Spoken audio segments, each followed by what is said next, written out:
Way down in southeast Kansas, in the town of Coffeyville. It seemed like just another day in the town of Coffeyville, Kansas. It was quiet and serene. But it was a day that would go down in history. Till a gang came on the scene. The Dalton gang planned to make its own version of history by being the first gang to rob two banks at the same time. Yes, in rode the Daltons, a-heading for the banks. They tied their horses in the back of the police chief's lot. Several people did recognize them. The alarm was raised. Grat Dalton, Bill Power, and Dick Broadwell headed for the Condon Bank.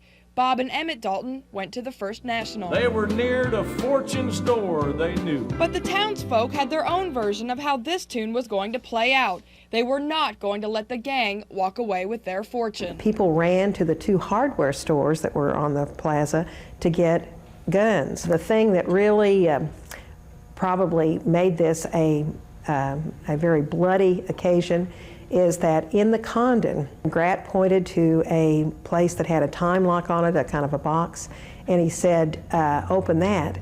And one of the bankers, thinking really quickly, just said, we can't, the time lock won't go off. But their plans took too much time while holding up two banks. But anyway, he said, we'll wait. Meanwhile, at the First National Bank, Bob and Emmett collected $21,000.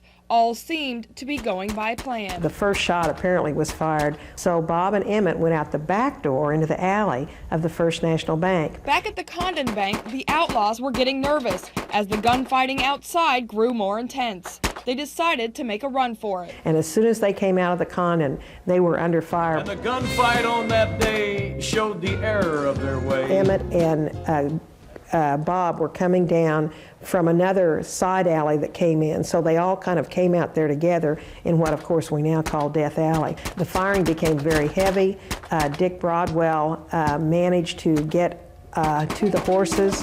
He got on a horse and rode off, but fell dead soon. Bill Power was killed right there in the alley, and Grat, after he shot Connolly, was also killed. But they failed to see their scheme all carried through. Bob was hit as soon as he stepped into the alley. Emmett actually managed to get to the horse. He could have gotten away, but instead he did turn back and cut right up to his brother Bob and reached out a hand to try to get his brother on the horse with him. And just then, Emmett fell wounded. 23 shotgun pellets penetrated Emmett's body. The bandits were down, but not without sacrifice. It was a very, very bloody 15 minutes. Many townspeople were wounded, and 4 lost their lives defending their town. But Emmett would somehow survive the attack. 1 was jailed and 4 were laid in the cemetery shade. While 2 of the Dalton brothers died and another was badly wounded here at the raid in Coffeyville, the law hadn't heard the last of the Daltons. Another brother, Bill, joined forces with a man named Bill Doolin. Together, they recruited men and formed a gang called the Doolin-Dalton Gang. The gang terrorized these parts for years to come. But that's a whole nother story. In Coffeyville, Kansas, Janine Kiesling, News Channel 7.